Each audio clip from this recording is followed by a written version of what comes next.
There are four key concepts you're likely to encounter in a cybersecurity career. I'll introduce CIA, best practices, defense in depth, and policy standards, procedures, and guidelines in this video.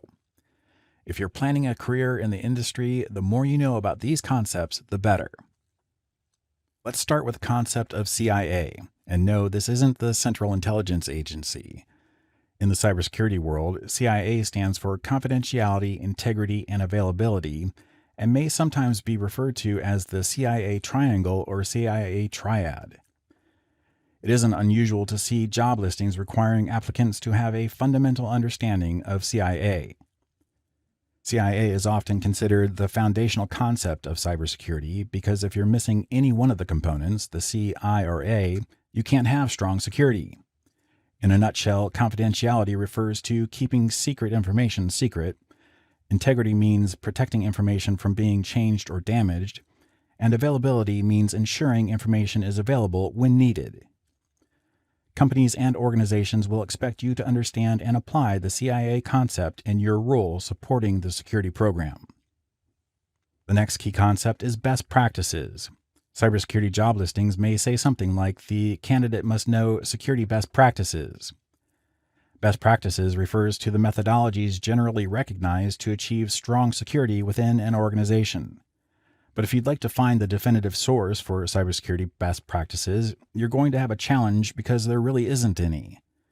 True, you can do a web search and find plenty of sites talking about security best practices, but their interpretation of best practices may not match other sources. Everyone seems to have their own opinion about what best practices are.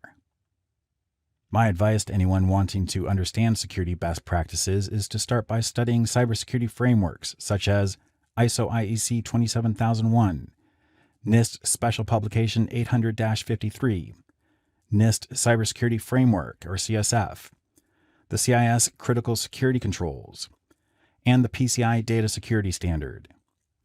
These frameworks are internationally recognized security standards that will cover what most people consider to be security best practices. After you're familiar with those, you can conduct your own web research to fill in any gaps.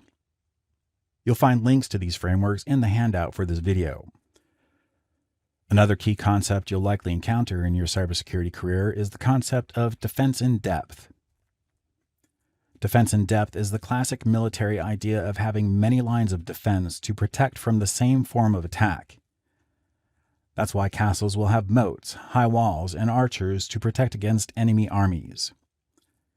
Similarly, organizations want to have many ways to protect against security threats in case any one of them fails. This is also referred to as the belt and suspenders approach.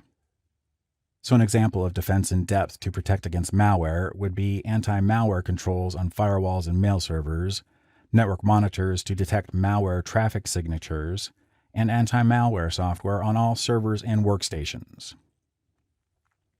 And the final cybersecurity concept is policies, standards, procedures, and guidelines. Many cybersecurity jobs will require you to support, enforce, develop, or implement security policies, standards, guidelines, and even procedures. They may sound similar, but they're really quite different. Policies are general statements from management about security rules that need to be followed. Standards are specific mandatory security controls. Procedures are step-by-step instructions for implementing the standards and policies. And guidelines are recommended actions to follow. The more you work with security policies, standards, and guidelines, the more clearly you'll recognize the differences between them. You'll certainly run across other security concepts in your career, but in this video I've covered 4 of the most common that you'll be expected to know and may be asked about.